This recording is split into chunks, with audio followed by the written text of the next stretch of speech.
Do you use non-commodity content on your blog?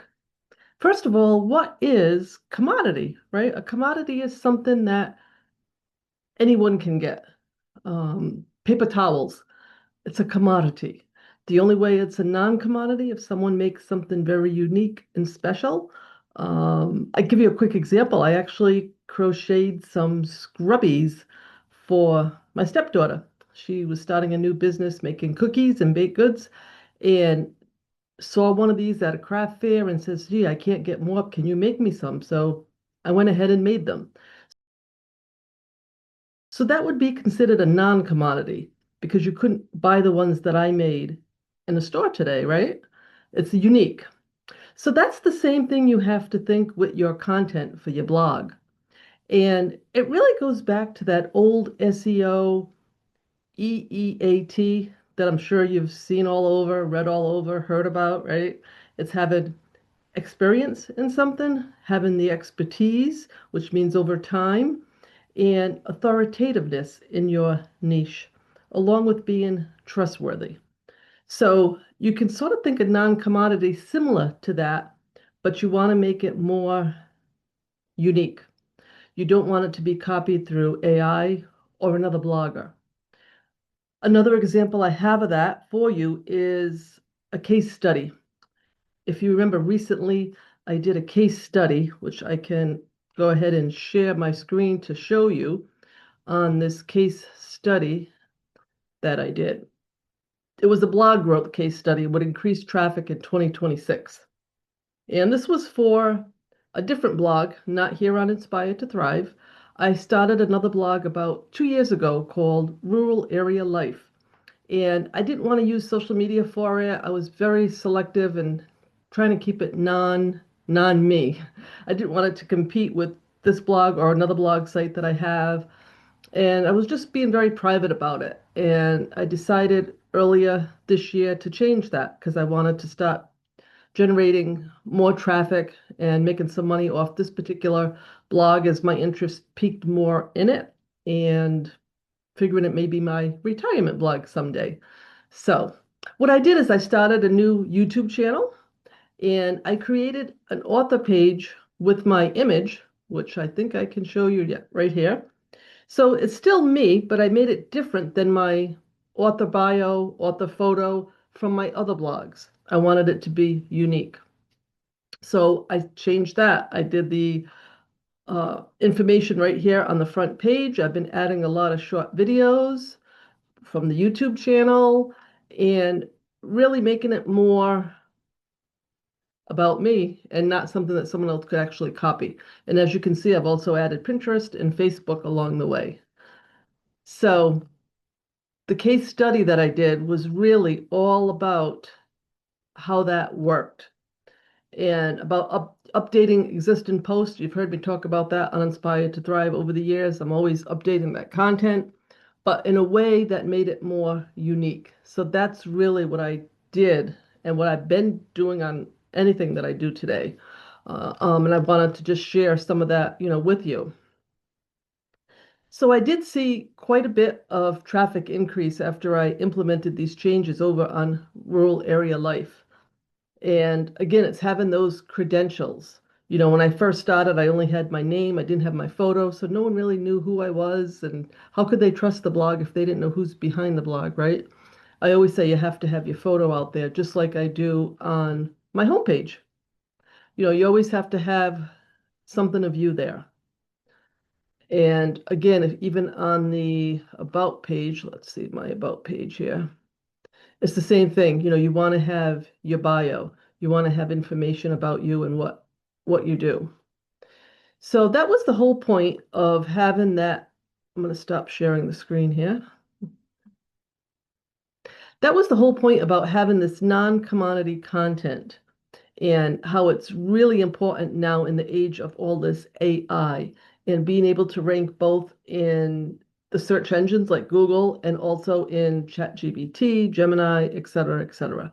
So by having that real genuine content in your blog, that's going to help you to rank higher. It's also going to build your authority and your trust my domain authority on that rural area blog skyrocketed once I did that. It was amazing. I think I was like 2 and 3, and now it's up to 30. And it happened really fast. Um, and actually, my Inspire to Thrive is going down a little because I need to trim more of my old content. And I've been adding myself to some of the blog posts. I don't know if you've seen those, which I can take a quick peek at for you to show you.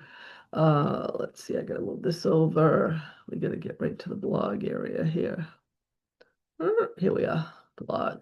And let's see, this one I really liked.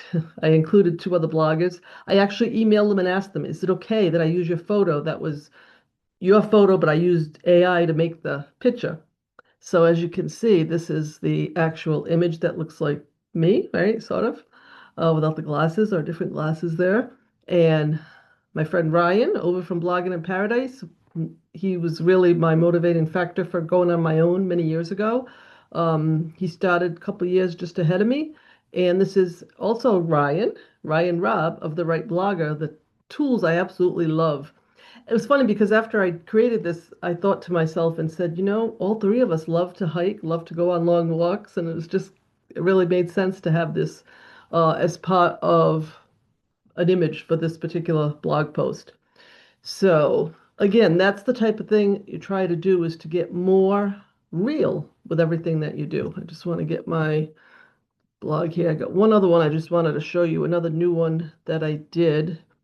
And this is the direction I'm taking going forward here. Well, I had the video up top. You can see it was still cold here just a few days ago, not today.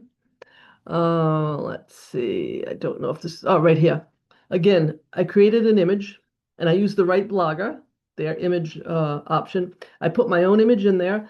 And when I first did it, it showed me a picture of me in the city. I'm like, I don't live in a city. I need to have the woods as the background, something, mountains. Of course, the mountains, they made them look gigantic. I don't live in gigantic mountains, but so I settled on this particular photo I thought was a good photo. So instead of using just those images that you get back in Canva, if you can use your own images first and foremost. I mean, if you have your phone everywhere you go, like I do on walks, I'm always taking photos thinking, oh, this will make a good blog post, or this will, go into this particular place online and etc. Same with video. If you do a video, know that you can repurpose it, not just as it go out on YouTube, but you want to put it back on your blog. You want to also share it on X, but take the raw video, take a snippet of the video. Same with Instagram, Facebook, they all love video today. So that's a good reason to really get focused on video if you haven't already. I find the real videos do better. I actually did a case study for New Horizons 123, Julie, and in my own experience, I found that the real videos did better than the AI videos. Especially true with my dog Stella, who I have this room kind of, you see the door shut. She can snore very loud. I was on a X space yesterday with Arlene, and if you don't know Miss Arlene, she was a big blogger when I first started, and she's gone more into influence and affiliate for Amazon.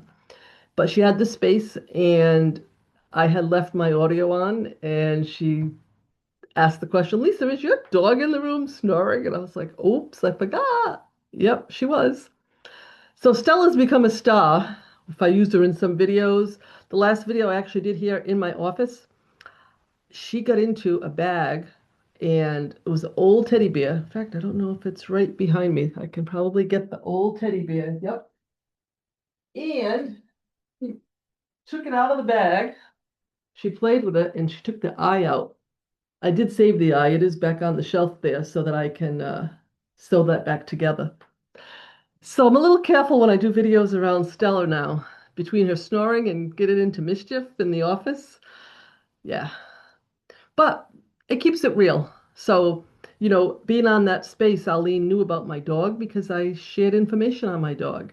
And she's been in a few videos that are relatable to the particular content that I was trying to get across. So that too is considered non-commodity content because no one can duplicate exactly my dog. They can have a similar dog, but it's not the same. So you can do that with your pets as well. Anything that's, yours, your niche. Make it as unique as you can. That's the most important point that I was trying to get across today for any new bloggers out there or other bloggers that are in the midst of pivoting with everything going on. A lot of people are pivoting. I know I've pivoted a lot this year. And so that's why I wanted to get on and share about this non-commodity content and all the talk about the AI, the GEO, AI generative SEO. It really comes down, it's just all SEO, just like the EAT. It's just all about being real, right? If you keep it in simple terms, it's about being real and being aware of SEO, the tactics that are the ones that, you have to pay attention to. I have another blogger friend, I won't name names, but she's great writer, great writer. But she's never looked at the SEO. And I keep telling her, you got to look at the SEO. You got to pay attention to that. You got to get your writing optimized. And one of the case studies I did, another case study, and it was using the right blogger, HubSpot, and Grok. Actually, it wasn't the right blogger at the time. I think it was, yeah, it was Grok and the right blogger for two different reasons.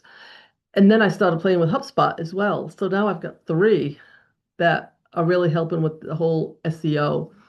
And I'll be having something new coming out soon because the right blogger has a new tool that I'm really excited about, and it's going to probably change the way I was going to particularly write this content. So stay tuned to that. So if you're new or you're pivoting, keep thinking about keeping it real with your images. Maybe change up those images, those old images. I do that. I also recommend deleting them. It saves space on your server, the CDN, your whole site speed. Just try to delete the photos as you go along. I didn't do that before. And now I'm going through, I had over 5,000, I think 6,000 images. I'm down under five. Want to get it even lower. So every time I delete something or point it to a different URL because they would like cannibalize content to two blog posts that were very similar. And I try to, get those down to one now. So a lot of work to be done. But I hope this has been helpful. Please subscribe to my channel here on YouTube and check out the blog on Inspired to Thrive. You'll see a lot of new content there. And thanks for watching. Have a great day.